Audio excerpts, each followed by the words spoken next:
ఇంత దుర్మార్గమైన పాలన, ఇంత అన్యాయమైన పాలన బహుశా ఆంధ్ర రాష్ట్ర చరిత్రలో ఎప్పుడూ కూడా జరిగి ఉండదేమో. నేను అడుగుతా ఉన్నా, ఒకసారి ఆలోచన చేయమని చెప్పి. అసలు ఈరోజు ఒక దళిత మాజీ పార్లమెంటు సభ్యుడు సురేష్ తనను ఏ రోజు అరెస్ట్ చేశారు? ఇదే మనిషి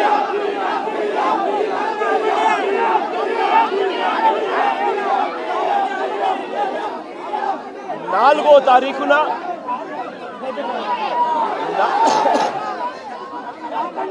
4వ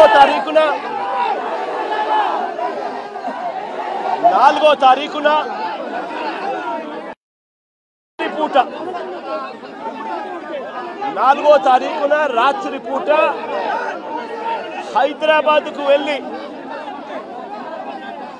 సురేష్ను ఒక దళితుడిని, సురేష్ను ఒక ఎక్స్ ఎంపీని అరెస్ట్ చేశారు. నేను అడుగుతా ఉన్న, రాష్ట్రమంతా కూడా వర్షాలతో అతలాకుతలం అవుతా ఉన్న పరిస్థితులు. విజయవాడలో చంద్రబాబు నాయుడు గారి వ్యవహార శైలి వల్ల దాదాపుగా 60 మంది పైచీలకు మనుషులు చనిపోయిన పరిస్థితుల మధ్య చంద్రబాబు నాయుడు గారి ప్రభుత్వం పూర్తిగా కూడా చంద్రబాబు నాయుడు గారి గవర్నమెంట్ అన్ని రకాలుగా ఫెయిల్ అయి మొట్టమొదటిసారిగా 60 మందికి పైగా చనిపోయిన పరిస్థితుల మధ్య విజయవాడ అంతా అతలాకుతలం అవుతా ఉంటే టాపిక్ డైవర్ట్ చేసేందుకు ఒక దళిత ఎంపీని 4వ తారీఖు రాత్రిని అరెస్ట్ చేస్తారు. విజయవాడ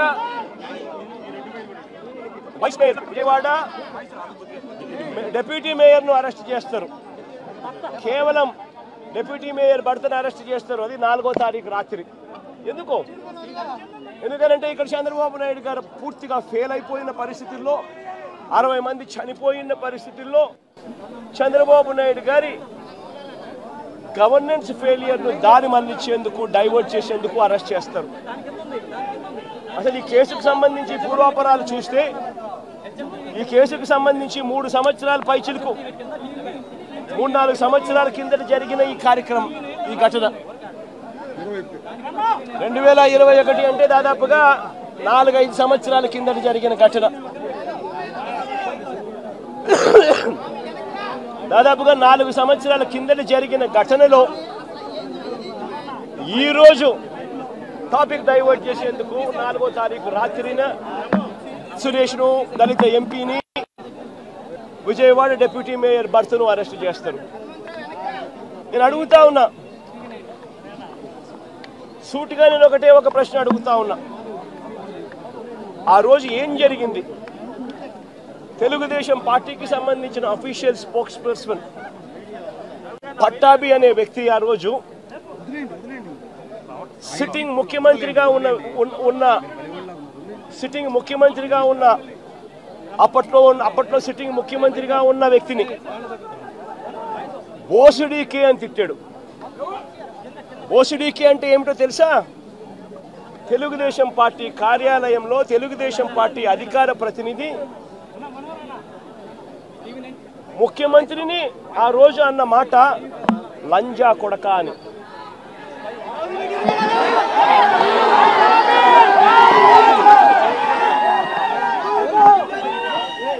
నిజంగా ఆ మాదిరిగా ఒక వ్యక్తి తిడితే రాష్ట్ర వ్యాప్తంగా ఆ ముఖ్యమంత్రిని ప్రేమించే వాళ్ళు, వైఎస్ఆర్ కాంగ్రెస్ పార్టీని అభిమానించే వాళ్ళు, రాష్ట్ర వ్యాప్తంగా ఉన్న వాళ్ళందరికీ కూడా కడుపు మండగా ఎవరైనా చెబితేనే వాళ్ళు వచ్చి చేస్తారా? కడుపు మండిన వాళ్ళు ఈ అన్యాయాన్ని చూడాలనుకునే వాళ్ళు, చూడకూడదు అని అనుకునే వాళ్ళు కొంతమంది తెలుగుదేశం పార్టీ ఆఫీస్ దగ్గరికి వెళ్ళి చేస్తే అటువైపు నుండి తెలుగుదేశం పార్టీ వాళ్ళు తప్పు చేసిందే కాక ధర్నా చేయడానికి వచ్చిన వాళ్ళ మీద దాడి చేయడానికి కూడా ప్రయత్నం చేశారు. ఆ దాడి జరిగిన పరిస్థితుల్లో, ఆ తోపులాటలో, ఆ తొక్కిసలాటలో తెలుగుదేశం పార్టీ ఆఫీసు మీద కొద్దో గొప్ప రాళ్ళు పడిండొచ్చు. నేను అడుగుతా ఉన్నా, ఆ జరిగిన ఘటనను ముఖ్యమంత్రిగా నన్ను అన్నా కూడా నేను చంద్రబాబు నాయుడు గారి మీద కక్ష సాధింపు చర్యతో వ్యవహరించాల. రాళ్ళు పడినాయి అని చెప్పి ఎప్పుడైతే తెలిసిందో వెంటనే అటువంటి ఆ ఘటనకు పోయిన వాళ్ళందరినీ కూడా ఎవరెవరు పోయారు అని చెప్పి ఆధారాలు చూసి అక్కడ ఉన్న సీసీ కెమెరాలో అక్కడున్న ఒక్కొక్క సెల్ ఫోన్ లొకేషన్స్ ఇవన్నీ ఆధారాల మేరకు చూసుకొని ఎవరెవరైతే పోయారో వాళ్ళందరినీ కూడా 41A ఇచ్చి వాళ్ళందరినీ కూడా అరెస్ట్ చూపించి కోర్టులో ప్రొడ్యూస్ చేయడం కూడా జరిగింది. ఎందుకనంటే 7 ఏళ్ల లోపు ఉన్న కేసు ఇది. శిక్షా కాల పరిమితి 7 ఏళ్ల లోపు ఉన్న శిక్షా కాల పరిమితి ఉన్న కేసు ఇది. కాబట్టి దీంట్లో అరెస్ట్ చేయడం అన్నది it does not serve the purpose. కాబట్టి 41A ఇచ్చి కోర్టుకు హాజరుపరచడం కూడా జరిగింది. మన ఇంత నిబద్ధతతో ఆ రోజు మేము అడుగులు వేశాం. ఇంత నిబద్ధతతో ఆ రోజు నిబద్ధతతో అడుగులు వేసి వాళ్ళందరినీ కూడా హాజరుపరిచి 41A కింద వాళ్ళందరికీ కూడా నోటీసులు ఇచ్చి వాళ్ళందరినీ కూడా కోర్టుకు ప్రొడ్యూస్ చేశారు. నేను అడుగుతా ఉన్నా, ఈరోజు సురేష్ కానీ లేకపోతే వీళ్ళు అరెస్ట్ చేసిన డిప్యూటీ మేయర్ హస్బెండ్ కానీ వీళ్ళల్లో ఏ ఒక్కరైనా కూడా ఆ రోజు కనీసం లొకేషన్లో ఉన్నారా? వీళ్ళ సెల్ ఫోన్లు ఎక్కడున్నాయో ట్యాగ్ చేస్తే తెలియదా? తెలుగుదేశం పార్టీ ఆఫీసులో సీసీ కెమెరాలు ఉండవా? ఆ సీసీ కెమెరాల ఫుటేజ్ చూస్తే తెలియదా? మరి అలాంటప్పుడు వీళ్ళెవరూ లేనప్పుడు 4 ఏళ్ల తర్వాత జరిగిన ఘటనలో మీరు ఇష్టం వచ్చినట్టుగా ఇప్పుడు మళ్ళీ దాన్ని తవ్వి దాంట్లో ఫాల్స్ విట్నెస్లన్నీ జోడు చేసి దాంట్లో ఉన్న వాళ్ళందరినీ భయపడిచి ప్రలోభాలు పెట్టి వాళ్ళతో లేనిపోని పేర్లన్నీ రాయిచ్చేసి నీ ఇష్టం వచ్చినట్టుగా నువ్వు అరెస్టులు చేయడం మొదలు పెడతా ఉన్నావు. రాష్ట్ర వ్యాప్తంగా కూడా ఇదే జరుగుతూ ఉంది. ఈ ఒక్క కేసే కాదు, ఇదే మాదిరిగానే రాష్ట్ర వ్యాప్తంగా కూడా జరుగుతూ ఉన్నాయి.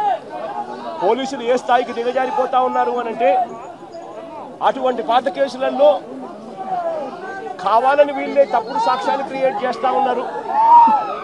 విట్నెస్లను వీళ్ళే బెదిరించి, వీళ్ళే ప్రలోభపెట్టి, వీళ్ళే తప్పుడు పేర్లు ఇరికిచ్చి వీళ్ళే కేసుల్లోకి తీసుకొచ్చే కార్యక్రమం చేస్తూ ఉన్నారు.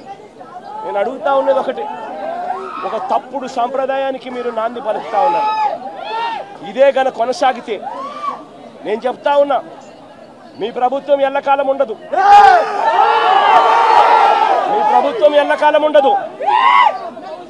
ఒక తప్పుడు సాంప్రదాయానికి మీరు బీజం వేస్తా ఉన్నారు. ఇదే తప్పుడు సాంప్రదాయం ఒక సునామీ అవుతుంది. రేపొద్దున మీ నాయకులందరికీ కూడా ఇదే గతి పడుతుంది. ఇదే జైల్లోనే మీరంతా కూడా ఉంటారు. ఇది కూడా గమనించుకోండి అని చెప్తా ఉన్నా. ఒక తప్పుడు సాంప్రదాయానికి మీరు నాంది పలుకుతా ఉన్నారు. ఒక తప్పుడు పద్ధతికి మీరు నాంది పలుకుతా ఉన్నారు. మార్పు తెచ్చుకోకపోతే మాత్రం రెడ్ బుక్లు మీరు ఒక్కరే పెట్టుకుంటారని చెప్పి మీరు అనుకుంటున్నారేమో. రెడ్ బుక్ పెట్టుకోవడం అన్నది చాలా సులభమైన పని. నేను మీ విలేకరి కృష్ణకు చెప్పి, కృష్ణ నువ్వు ఒక రెడ్ బుక్ మెయింటైన్ చేయంటే కృష్ణ కూడా మెయింటైన్ చేస్తాడు ఒక రెడ్ బుక్. నీ పేరేం పేరన్నా? రవికి చెప్పి, రవి నువ్వు ఒక రెడ్ బుక్ మెయింటైన్ చేయ రవి అని అంటే రవి కూడా మెయింటైన్ చేస్తాడు. అదే కదా ఘనకార్యం కాదు, గొప్ప పని కాదు. ఆ తర్వాత రెడ్ బుక్లో పెట్టిన పేర్లన్నీ తీసుకొని వాళ్ళని ఇరికించడము, వాళ్ళ ఇళ్లను ధ్వంసం చేయడము, వాళ్ళ ఆస్తులను ధ్వంసం చేయడము, వాళ్ళ మీద దొంగ కేసులు పెట్టడము, ఇదే ఒక పరిపాలన కింద రాజ్యాధికారం చేయడం మొదలు పెడితే మాత్రం రాజ్యాధికారం ఎలా ఉంటుంది అంటే ఇప్పుడు చంద్రబాబు నాయుడు గారి పాలన ఎలా ఉందో అలా ఉంటుంది. చంద్రబాబు నాయుడు గారి ప్రభుత్వం వచ్చి 3-4 నెలలు కూడా కాయిపోలా. ఈ 3-4 నెలల్లో చంద్రబాబు నాయుడు గారి పరిపాలన ఎంత దారుణంగా ఉంది అని అంటే నిజంగా నాకు ఆశ్చర్యం కలిగించే విషయాలు, ఆశ్చర్యం కలిగించే విషయాలు కనిపిస్తాయి. ఇదే పెద్ద మనిషి చంద్రబాబు నాయుడు గారు ఎంత రెడ్ బుక్ పాలనలో నిమగ్నమై ఉన్నాడు అనంటే, పరిపాలన ఎంత గాలికి వదిలేశాడు అనంటే, ఇదే పెద్ద మనిషి చంద్రబాబు నాయుడుకు తుఫాను వస్తా ఉంది అని సంకేతం తెలుసు. బుధవారం నాడే తుఫాను, శుక్రవారం సాయంత్రం నుంచి తుఫాను రాబోతా ఉంది, భారీ స్థాయిలో వర్షాలు పడతాయి, అతి భారీ వర్షాలు కురుస్తాయి శుక్రవారం సాయంత్రం నుంచి అని తనకు అలర్ట్ వచ్చింది బుధవారం నాడే. చంద్రబాబు నాయుడు దగ్గర బుధవారము, గురువారము, శుక్రవారం మధ్యాహ్నం దాకా టైం ఉండేది. కానీ చంద్రబాబు నాయుడు గారు అనే వ్యక్తి ఎంతగా ఈ మనిషి రెడ్ బుక్ పాలన మీద ధ్యాస పెడతా ఉన్నాడో తప్ప ప్రజల మీద, ప్రజల అగసాట్ల మీద ధ్యాస పెట్టడం లేదన్న దానికి ఇదే నిదర్శనం. 2.5 రోజు టైం ఉన్నా కూడా, బుధవారము, గురువారము, శుక్రవారం మధ్యాహ్నం దాకా టైం ఉన్నా కూడా చంద్రబాబు నాయుడు గాలికి వదిలేశాడు ప్రజలను. తాను అదే రోజే, బుధవారం రోజే, అలర్ట్ వచ్చిన రోజే తాను రివ్యూ మీటింగ్ తీసుకుని ఉంటే డ్యాములన్నీ ఒకవైపున నిండి ఉన్నాయి అనే సంగతి తనకు తెలుసు. పై రాష్ట్రాల నుంచి, మహారాష్ట్ర నుంచి, కర్ణాటక నుంచి, తెలంగాణ నుంచి నీళ్లు వస్తున్నాయని సంగతి తెలుసు. మాన్సూన్ వల్ల అటు పై రాష్ట్రాల నుంచి వరదలు వస్తూ ఉన్నాయనే సంగతి తెలుసు. మన రాష్ట్రంలో కూడా తుఫాన్ రాబోతా ఉంది అనే సంగతి కూడా తెలుసు. మరి అలాంటప్పుడు చంద్రబాబు నాయుడు ఏం చేయాలి? బుధవారం రోజు రివ్యూ తీసుకుని రెవెన్యూ సెక్రటరీని, చీఫ్ సెక్రటరీని, ఇరిగేషన్ సెక్రటరీని, హోమ్ సెక్రటరీని వీళ్ళందరినీ కూడా పిలిచే కార్యక్రమం చేయాలి. వీళ్ళందరితో రివ్యూ తీసుకుంటే వీళ్ళందరూ ఆ తర్వాత కలెక్టర్లతో వెళ్ళి కలెక్టర్లతో వీళ్ళంతా కూడా చేయాల్సిన పనులు చేస్తారు. ఇరిగేషన్ సెక్రటరీ ఉన్న డ్యాములను ఖాళీ చేయిస్తాడు. శ్రీశైలంలోను, నాగార్జున సాగర్లోను, పులిచింతల్లోను 3 డ్యాముల్లోనూ కనీసం ప్రతి డ్యామ్లోనూ ఒక 25-30 టీఎంసీలు తగ్గించుకుంటూ వచ్చి కనీసం ఒక 80-90 టీఎంసీలు మేరకు తగ్గించి ఈ 3 డ్యాముల్లో కలిపి ఒక ఫ్లడ్ కుషన్ మెయింటైన్ చేస్తాడు ఇరిగేషన్ సెక్రటరీ. దానివల్ల పైనుంచి వచ్చే నీళ్లను, ఇతర రాష్ట్రాల నుంచి వచ్చే నీళ్లను, ఈ ఫ్లడ్ కుషన్ ఉంది కాబట్టి నీళ్లను అక్కడే ఆపిండొచ్చు. రెవెన్యూ సెక్రటరీ వెంటనే రిలీఫ్ క్యాంపులు ఏర్పాటు చేస్తాడు. ఆ రిలీఫ్ క్యాంపుల్లో ఏర్పాట్లు బాగున్నాయా లేదా, రిలీఫ్ క్యాంపులు ఎక్కడున్నాయి, ఎక్కడ పెట్టాలి, ఆ రిలీఫ్ క్యాంపుల్లో ఏర్పాట్లను పర్యవేక్షిస్తాడు రెవెన్యూ సెక్రటరీ. హోమ్ సెక్రటరీ లోతట్టు ప్రాంతంలో ఉన్న వాళ్ళందరికీ ఇన్ఫార్మ్ చేసి వాళ్ళందరికీ కూడా చెప్పి ఇలా తుఫాన్ రాబోతా ఉంది అని చెప్పి వాళ్ళందరినీ షిఫ్ట్ చేసే కార్యక్రమం హోమ్ సెక్రటరీ చేయిస్తాడు. మరి నేను అడుగుతా ఉన్నా, ఇదే పెద్ద మంచి చంద్రబాబు నాయుడు ఇవన్నీ చేశాడా అని అడుగుతా ఉన్నా. మరి ఇవన్నీ ఎందుకు చేయలేదు చంద్రబాబు అని అడుగుతా ఉన్నా. ఇవన్నీ చేయకపోవడం వల్ల, ఫ్లడ్ కుషన్ ఏర్పాటు చేయకపోవడం వల్ల ఆ నీళ్లు పై నుంచి వచ్చే నీళ్లు, కింద పులిచింతల కింద దిగువన వచ్చే నీళ్లు, ఈ 2 నీళ్లు కలిసి ఒక ప్రళయంగా ఏర్పడి చివరికి బుడమేరును కూడా, కృష్ణానదికి పోవాల్సిన బుడమేరును కూడా తన ఇంటిని రక్షించుకునేందుకు బుడమేరులో కూడా అర్ధరాత్రి దాటిన తర్వాత ప్రజలకు నోటీస్ ఇవ్వకుండా, ప్రజలకు సమాచారం ఇవ్వకుండా బుడమేరులో గేట్లను కూడా ఎత్తేసి విజయవాడలోకి నీళ్ళు పూర్తిగా పంపించడం జరిగింది.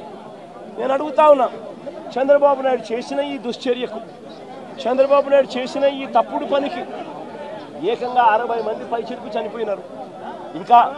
ఇంకా ఎక్కువ మంది చనిపోయి ఉండొచ్చు. రిపోర్ట్లు వస్తూ ఉన్నాయి. ఈ 60 మంది ఇంతకుముందు ఎప్పుడైనా తుఫాను వచ్చినప్పుడు 60 మంది చనిపోయిన ఘటన ఎప్పుడన్నా మనం చూసామా? 60 మంది ఏకంగా పైన మనుషులు చనిపోతే ఇది చంద్రబాబు నాయుడు చేసిన తప్పిదం కాదా? చంద్రబాబు నాయుడు మీద కేసు చంద్రబాబు నాయుడు గారి మీద నెగ్లిజెన్స్ కేసు అనేది ఎందుకు నమోదు చేయకూడదు అని అడుగుతా ఉన్నా.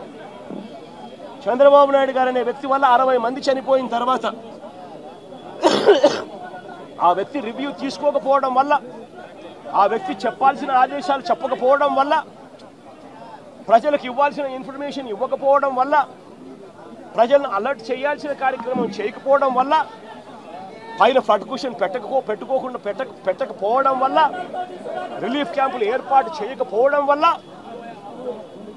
ఏకంగా 60 మంది పైచిలుకు చనిపోయారు. కొన్ని లక్షల మంది ఈరోజు అగసాట్లు పడతా ఉన్నారు. ఇంతకన్నా దారుణమైన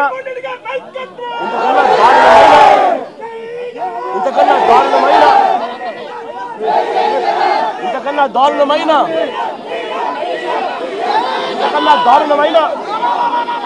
పరిపాలన ఎక్కడైనా ఉంటుందా అని అడుగుతా ఉన్నా.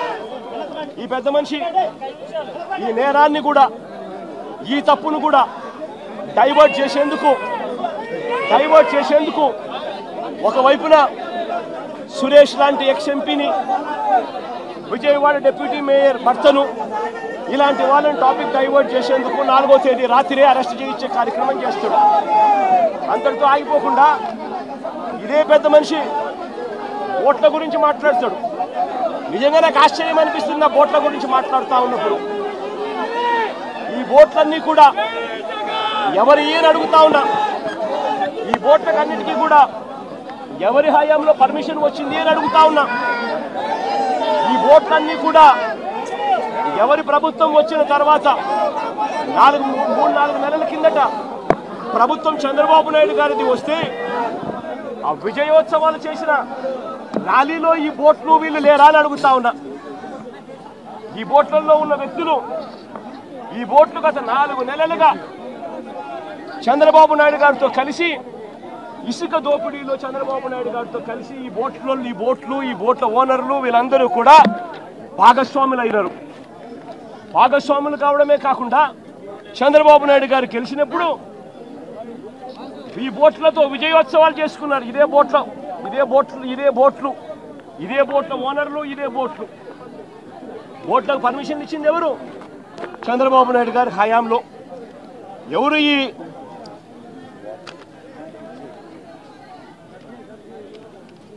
ఈ ఊషాద్రి అనే మనిషి ఎవరు? చంద్రబాబు నాయుడు గారితోనూ లోకేష్ తోనూ ఇద్దరితోనూ కలిసి దిగిన ఫోటోలు కనిపిస్తూ ఉన్నాయి. తెలుగుదేశం పార్టీలో క్రియాశీలకంగా వ్యవహరించిన పరిస్థితులు కనపడతా ఉన్నాయి. రామ్మోహన్ అనే మనిషి ఎవరు? ఆయన టీడీపీ ఎన్ఆర్ఐ నేత జయరాం అనే వ్యక్తి సోదరుడి కుమారుడు కాదా అని అడుగుతా ఉన్నా.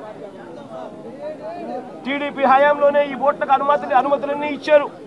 వీరు గెలిచాక విజయోత్సవ ర్యాలీలో కూడా వీళ్ళు పార్టిసిపేట్ చేశారు. తెలుగుదేశం పార్టీకి చెందిన ఆలూరు చిన్న అనే వ్యక్తి ఎవరు? ఈ వ్యక్తి ఎవరు? తెలుగుదేశం పార్టీకి ఉన్న సంబంధాలు ఏమిటి?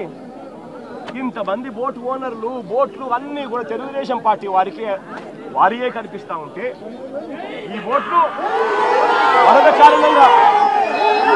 వరద కారణంగా ఈ బోట్లన్నీ కూడా ప్రకాశం బ్యారేజ్కు కొట్టుకొని వస్తే ఆ కొట్టుకొని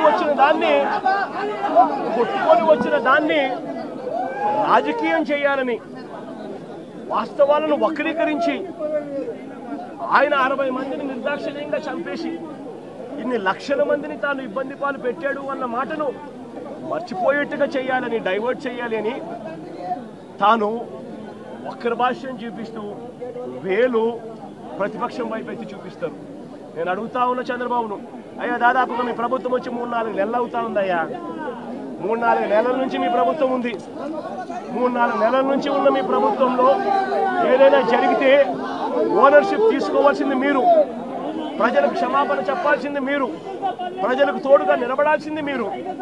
అలాంటిది మీరు వక్ర భాష్యం చూపిస్తూ నేరాన్ని ఇంకొకరి మీద నెట్టి చూపించాలి అని చెప్పి మీ దుర్మార్గపు బుద్ధి నిజంగా ఎంతటి దారుణంగా ఉంది అని చెప్పడానికి ఇది కూడా ఒక నిదర్శనం. నిజంగా ఇదే పెద్ద మనిషి చంద్రబాబు నాయుడు గారు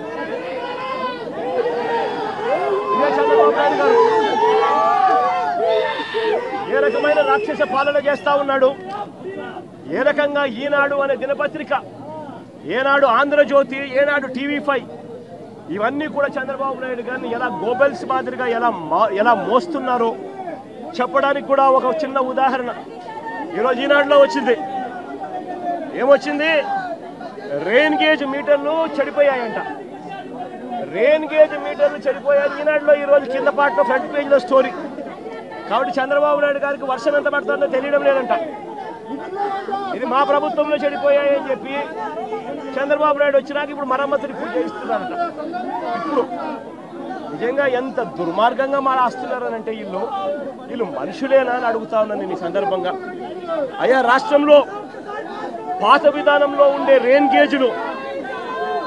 గేజ్ మీటర్లు ఎప్పుడూ అవుట్డేటెడ్ అయిపోయాయి. వాటి స్థానంలో ఆటోమేటిక్ సెన్సార్ వ్యవస్థలు, automated weather stations, 1599 weather stations, automated weather stations రాష్ట్రంలో అందుబాటులో ఉన్నాయి. 2014 నుంచి కూడా అందుబాటులో ఉన్నాయి. వాటిని ఇంకా మేము బలపరుస్తూ మా హయాంలో మరో 450 automated weather sensors weather stations మేము ఇంకా ఫర్దర్గా స్ట్రెంథెన్ చేస్తూ ఏర్పాటు కూడా చేశాం. ఇవన్నీ ఉన్నాయి కాబట్టే చంద్రబాబు నాయుడు గారు ఆ రోజు వరదలు వచ్చినప్పుడు పక్కన జీకొండూరులో 42 సెంటీమీటర్లు, పక్కన ఇక్కడ విజయవాడ సెంటర్లో 30 సెంటీమీటర్లు అని ఈ డేటా అంతా మీరు ఎలా చెప్పగలిగినారు? ఇవన్నీ ఉన్నాయి కాబట్టే చెప్పగలిగినారు. ఇవన్నీ ఉన్నాయి కాబట్టే రైతులకు ఇన్సూరెన్స్ వస్తూ ఉంది. ఇవన్నీ ఉన్నాయి కాబట్టే ఈ క్రాపింగ్ జరుగుతూ ఉంది. ఇవన్నీ ఉన్నాయి కాబట్టే అన్నీ జరుగుతూ ఉన్నాయి. కానీ మీరేం చేస్తూ ఉన్నారు? మళ్ళీ టాపిక్ డైవర్ట్ చేసేందుకు చంద్రబాబు నాయుడు గారు 60 మందిని చంపినారు అన్న పాపాన్ని పక్కకు డైవర్ట్ చేసేందుకు, ఇన్ని లక్షల మంది అవస్థలు పడుతున్నారు అన్న టాపిక్ను డైవర్ట్ చేసేందుకు మళ్ళీ డైవర్షన్లో భాగంగా వెదర్ మీటర్లు అంట ఉండే పాత విధానంలో ఉండే రెయిన్ గేజ్ మీటర్లు చెడిపోయాయట. మా హయాంలోనే చెడిపోయాయట, మేము పట్టించుకోలేదట. ఇప్పుడు చంద్రబాబు నాయుడు ఇప్పుడు కనుక్కున్నాడట, ఇప్పుడు రిపేర్ చేయిస్తున్నాడు. నిజంగా సిగ్గుండాలి రామోజీరావు ఈనాడు దినపత్రికకు రాయడానికి. ఇంతగా ఈనాడు, ఆంధ్రజ్యోతి, TV5, చంద్రబాబు నాయుడు ఇంతమంది కలిసి ఒక అబద్ధాన్ని నిజం చేయడం కోసం ఇంతగా తాపత్రయపడతా ఉన్నారంటే అసలు వీళ్ళు మనుషులేనా అని చెప్పి ప్రతి ఒక్కరూ కూడా ఆలోచన చేయాలని చెప్పి కోరుతా ఉన్నా. నేను ఇవాళ చెప్తా ఉన్నా ఎంత దారుణంగా ఉంది వీళ్ళ పాలన అంటే, నిన్న పెదకూరుపాడు నియోజకవర్గంలో జరిగిన ఘటన, మా ఎక్స్ఎమ్మెల్యే శంకర్రావు, పెదకూరుపాడు ఎక్స్ఎమ్మెల్యే శంకర్రావు అన్న పెదకూరుపాడులో ఈ విపత్తు వల్ల, వరదల విపత్తు వల్ల జరిగిన నష్టాల్లో పాలు పంచుకుంటూ రైతులకు, ప్రజలకు తోడుగా ఉండేందుకు తాను బయలుదేరుతూ ఉంటే తాను వెళ్లకుండా కారును అడ్డగించి, ఒక ఎక్స్ఎమ్మెల్యే కారును అడ్డగించి ఆ కారును పగలగొడతారు. తాను వరద బాధితులను చూడకూడదట, వరద ప్రాంతాన్ని తాను పరామర్శించకూడదట. నిజంగా వాళ్ళు అనుకుంటా ఉన్నారు ఇలా ఎవరూ కూడా పోకూడదు, ఇలా ఎవరూ కూడా చూడకూడదు, ఇలా ఎవరూ కూడా మాట్లాడకూడదు. ఇలా జరిగింది అని అంటే చంద్రబాబు నాయుడు గారి హయాంలో జరిగిన ఈ తప్పిదాలు బయటికి రావు అని వీళ్ళు అనుకుంటున్నారు. అయ్యా చంద్రబాబు, ఇవన్నీ తాత్కాలికమే. నష్టం జరిగింది ప్రజలకు, కష్టం వచ్చింది ప్రజలకు, దెబ్బ తగిలింది ప్రజలకు, నొప్పి కలిగేది ప్రజలకు. ఆ ప్రజలు చంద్రబాబు నాయుడు చేస్తూ ఉన్న ఈ తప్పులను ఒకదానికి ఒకటి యాడ్ చేసుకుంటూ పోతా ఉన్నారు. యాడ్ చేసుకుంటూ పోయి శిశుపాలని పాపాల మాదిరిగా మీ 100 తప్పులు కూడా వేగంగా ముందుకు పడతా ఉన్నాయి అడుగులు. మీరు భూస్థాపితమైపోయే రోజులు కూడా త్వరలోనే వస్తూ ఉన్నాయి. మీరు మీ పార్టీని కూడా గుర్తుపెట్టుకోమని కోరుతా ఉన్నా. ఇక్కడ నుంచి సామిరెడ్డి అని ఇదే పెదకూరుపాడు నియోజకవర్గానికి సంబంధించిన మరో నాయకుడు సామిరెడ్డి విషయంలో పరామర్శించడానికి పోతా ఉన్నా. తాను గతంలో మార్కెట్ యార్డ్ చైర్మన్గా చేసిన వ్యక్తిని కారు అడ్డగించి, కారు ఆపి తన కాళ్ళు తన చేతులు రెండు కూడా రాడ్లతో కొట్టి చనిపోయాడు అని చెప్పి తనను వదిలేసి వెళ్ళిపోయిన ఘటనలో తనను పరామర్శించడానికి పోతా ఉన్నా. నిజంగా ఏం జరుగుతూ ఉంది? టాపిక్లన్నీ కూడా ఎవరు కూడా జెండా పట్టుకోకూడదు, ప్రజలెవరూ నిలదీయకూడదు. చంద్రబాబు నాయుడు గారు అనే వ్యక్తి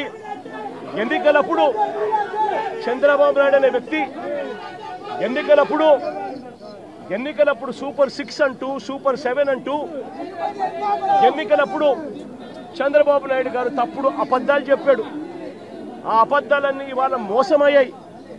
మోసంలో నుంచి ప్రజలు ఈరోజు కోపం, ప్రజలకు ఈరోజు ఆ మోసం నుంచి ప్రజలు కోపంతో ఈరోజు బయటికి రోడ్ల మీదకి రాకూడదు అని వైఎస్ఆర్సీపీ శ్రేణులు రోడ్ల మీదకి ప్రజలకు మద్దతు తెలుపుతూ రాకూడదు అని ఈ మాదిరిగా ఒక దుర్మార్గపు అగాత్యాల పాలన చేస్తూ ఉన్నారు.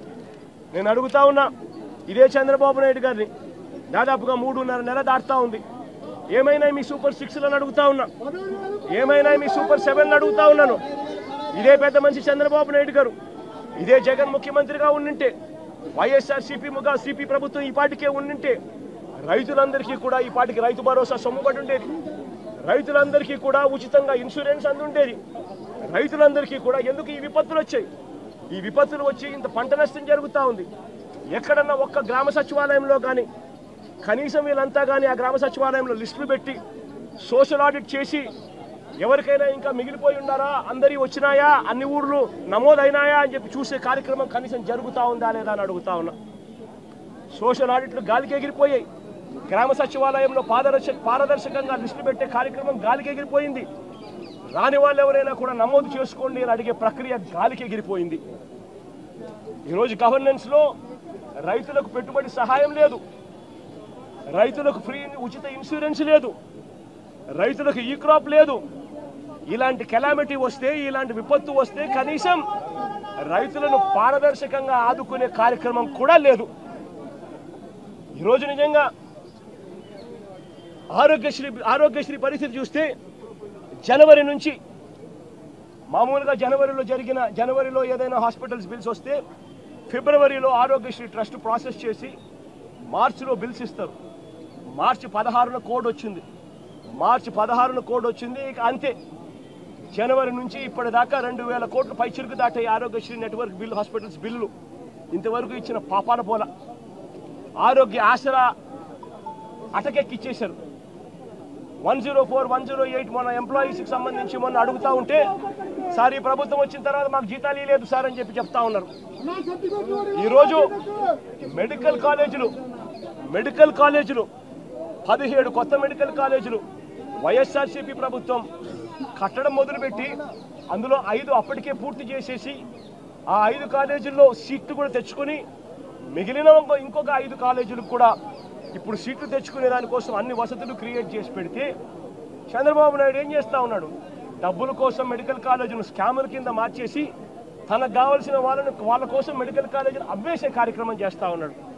0 వేకెన్సీ పాలసీ తీసుకొచ్చి ప్రతి మెడికల్ కాలేజీలోనూ ప్రతి గవర్నమెంట్ హాస్పిటల్లోనూ ఉండాల్సిన డాక్టర్లు ఉండేట్టుగా, ఉండాల్సిన నర్సులు ఉండేట్టుగా 0 వేకెన్సీ పాలసీ మేము తీసుకొని వస్తే ఈరోజు మళ్ళీ హాస్పిటళ్లలో మందుల కొరత, హాస్పిటళ్లలో నాడు నేడు ఆగిపోయింది, హాస్పిటళ్లలో డాక్టర్ల కొరత, హాస్పిటళ్లలో నర్సుల కొరత, ఆరోగ్యశ్రీ బిల్లులు ఇచ్చే కార్యక్రమం లేదు. ఈరోజు పిల్లలకు సంబంధించి జనవరి, ఫిబ్రవరి, మార్చికి సంబంధించిన క్వార్టర్కు సంబంధించిన విద్యా దీవెన సొమ్ము మామూలుగా మేలో ఇవ్వాలి. తన ప్రభుత్వం వచ్చింది జూన్లో వెంటనే అది ఇచ్చేయాలి. ఇంతకుముందు కోడ్ అనుకుంటే కోడ్ తర్వాత వచ్చిన తర్వాత ఇవ్వాలి. ఈరోజు జనవరి, ఫిబ్రవరి, మార్చికి సంబంధించిన క్వార్టర్ పెండింగ్, ఏప్రిల్, మే, జూన్కు సంబంధించిన quarter pending, July, August, September కూడా క్వార్టర్కు సంబంధించి 3 క్వార్టర్లకు సంబంధించిన విద్యా దీవెన సొమ్ము పెండింగ్. అదే వైఎస్ఆర్సీపీ ప్రభుత్వం ఉన్నప్పుడు, మా ప్రభుత్వం ఉన్నప్పుడు ప్రతి 3 నెలలకు ఒకసారి, 3 నెలలు అయిపోయిన వెంటనే విద్యా దీవెన సొమ్ము ప్రతి అమ్మ ఖాతాలోనూ, ఆ పిల్లాడి ఖాతాలోనూ, ఆ పాప ఖాతాల్లోనూ, 2 జాయింట్ అకౌంట్లలో నేరుగా పడిపోయింది. ఈరోజు విద్యా దీవెన 3 క్వార్టర్లకు సంబంధించి బిల్స్ పెండింగ్ ఉన్నా పట్టించుకునే నాతుడు లేడు.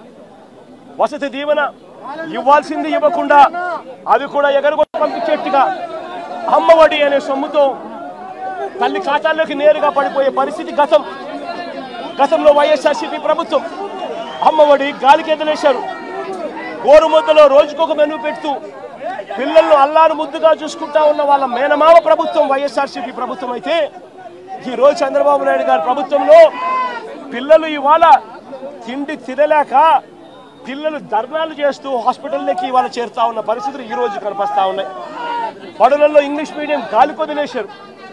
టోఫుల్ అన్నది 3వ తరగతి నుంచి పీరియడ్గా పిల్లలకు పెడుతూ ఇంగ్లీష్లో తర్ఫీదు ఇచ్చే కార్యక్రమం వైఎస్ఆర్సీపీ ప్రభుత్వం చేస్తూ ఉంటే ఈరోజు టోఫుల్ క్లాసులను పూర్తిగా ఎత్తేసినారు. నిజంగా నేను ఆశ్చర్యం కలుగుతూ ఉంది. గవర్నెన్స్ విషయంలో అదే వైఎస్ఆర్సీపీ ప్రభుత్వం ఉన్నప్పుడు, అదే వాళ్ళ జగనన్న ప్రభుత్వం ఉన్నప్పుడు, ఆ పేదల జగనన్న ప్రభుత్వం ఉన్నప్పుడు ప్రతి పథకము డోర్ డెలివరీ జరిగేది, పెన్షన్ ఇంటికే వచ్చేది, రేషన్ ఇంటికే వచ్చేది. ఈరోజు పెన్షన్ గాలి కొదిలేసినారు, జన్మభూమి కమిటీల చుట్టూ తిరగాల్సి వస్తూ ఉంది. ఈరోజు రేషన్ అన్నది ఇంటికి రావడం అన్నది కథ దేవుడెరుగు, వస్తే చాలన్నట్టుగా తయారైపోయింది. ఇంటి వద్దకే వచ్చే వాలంటీర్ల వ్యవస్థ కుప్పకూలిపోయింది. వాలంటీర్లను మోసం చేసినారు. సచివాలయ సిబ్బందిని కూడా ఇష్టం వచ్చినట్టుగా వాళ్ళను అక్కడికి ఇక్కడికి సచివాలయ వ్యవస్థను నిర్వీర్యం చేసేందుకు అక్కడికి ఇక్కడికి ట్రాన్స్ఫర్ ఆర్డర్లు చేసేసి సచివాలయ వ్యవస్థను కూడా కుప్పకూల్చారు. గవర్నెన్స్ లేదు, డోర్ డెలివరీ లేదు, స్కూళ్ళు బాగలేవు, స్కూల్ పిల్లలకు ఇచ్చాల్సిన విద్యా దీవెన, వసతి దీవెన, అమ్మఒడి ఇవన్నీ కూడా ఆగిపోయాయి. హాస్పిటల్స్ బాగలేవు, రైతుల పరిస్థితి బాగలేదు. ఇక సూపర్ 6, సూపర్ 7 గురించి మాట్లాడాల్సి వస్తే వాటి గురించి ఏమైనా చంద్రబాబు అని అంటే ఇదే పెద్ద మనిషి చంద్రబాబు నాయుడు నోట్లో నుంచి వచ్చే మాటలు ఏమిటి? సూపర్ 6 అంటే ఏమిటి నాకు గుర్తులేదే. సూపర్ 6 సూపర్ 7 ఇవా రాష్ట్రంలో అని ఇవాళ అంటా ఉన్నాడు. ఇవాళ నిజంగా ఇదే పెద్ద మనిషి చంద్రబాబు నాయుడు అడుగుతాను, ఎన్నికలప్పుడు ఈ పెద్ద మనిషి చంద్రబాబు నాయుడు గారు అన్న మాటలు ఏమిటి? ఎన్నికలప్పుడు ఈ పెద్ద మనిషి చంద్రబాబు నాయుడు గారు ప్రతి ఎమ్మెల్యే అభ్యర్థిని ఇంటికి పంపించి డోర్ టు డోర్ క్యాంపెయిన్ చేస్తూ అన్న మాటలు ఏమిటి? పిల్లాడు కనపడితే చాలు, నీకు 15,000, నీకు 15,000, నీకు 15,000, నీకు 15,000 సంతోషం.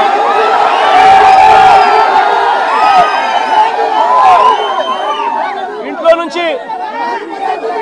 నుంచి ఆ పిల్లల అమ్మ బయటకు వచ్చింది అనంటే, ఆ అమ్మ బయటకు వచ్చిందనంటే, ఆ అమ్మతో పాటు వారి చిన్నమ్మనో వారి పెద్దమ్మనో బయటకు వచ్చిందనంటే నీకు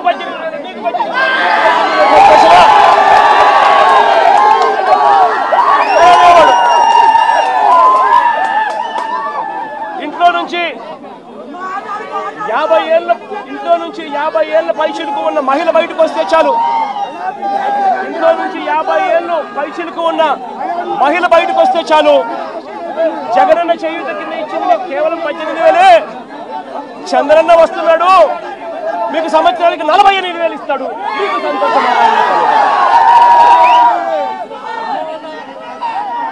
ఇదే చేద్దామని పెద్ద చంద్రబాబు నాయుడు ఇంట్లో నుంచి ఒక 20 ఏళ్ళ పిల్లాడు బయటకు వస్తే చాలు, చంద్రన్న వస్తున్నాడు, నీకు నెలకు 3,000 సంతోషమా నీకు అని అనేవాడు. ఇంట్లో నుంచి కండువా వేసుకొని రైతు బయటకు వస్తే నీకు 20,000 సంతోషమా?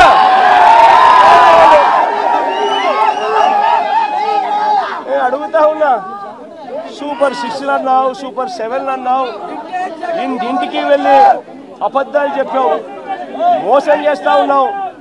మోసంలో నుంచి కోపం పుడతా ఉంది.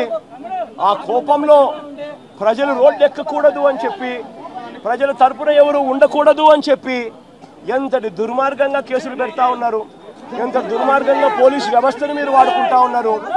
ఇవన్నీ గమనించమని చెప్పి ప్రజలను కోరుతా ఉన్నా. చంద్రబాబు నాయుడు గారికి ఇప్పటికైనా గట్టిగా చెప్తా ఉన్నా, అయ్యా చంద్రబాబు నాయుడు గారు చేసిన తప్పులు ఒప్పుకోండి, ప్రజలను క్షమాపణ అడగండి, అడిగి ప్రజలకు చేతనైన మంచి చేసే కార్యక్రమం చేయమని అడుగుతా ఉన్నా. ఇలా చేయకపోతే మీ పుట్టగతులు ఉండవు, వేగంగా మీ పాపాలన్నీ పండుతా ఉన్నాయి. శిశుపాలను పాపాల మాదిరిగా మీ పాపాలు చాలా వేగంగా పండుతా ఉన్నాయి. మీ ప్రభుత్వం నెక్స్ట్ ఎలక్షన్లలో సింగిల్ డిజిట్లు కూడా రాని పరిస్థితిలోకి మీ ప్రభుత్వం పోతుంది అన్నది కూడా ఇదే సందర్భంగా తెలియజేస్తా ఉన్నాను.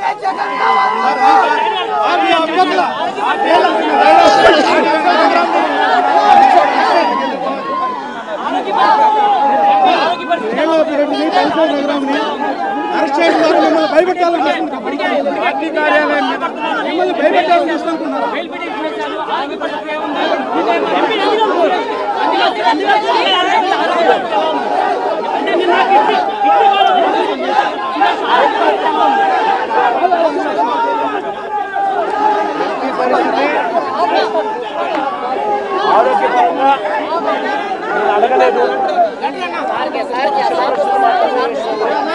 నన్ను చూస్తాను, ఆయన ఏడ్చాడు, ధైర్యంగా ఉంటూ భార్య కూడా నాతో పాటు వచ్చింది కాబట్టి ఆ తర్వాత టాపిక్ పిల్లల చదువులు ధైర్యంగా ఎదుర్కోవాల్సిన సమస్యల మీద దాని మీద మాట్లాడటమే జరిగింది. కానీ నాకు ఇది కట్టలేదు.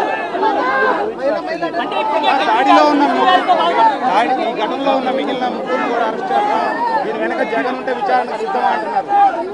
వాళ్ళు ఏమైనా చేసుకోవచ్చు, రాక్షస పాలన జరుగుతూ ఉంది. వాళ్ళు ఏం చేసినా పైన దేవుడు ఉన్నాడు, దేవుడే మొట్టికాయలు వేస్తాడు.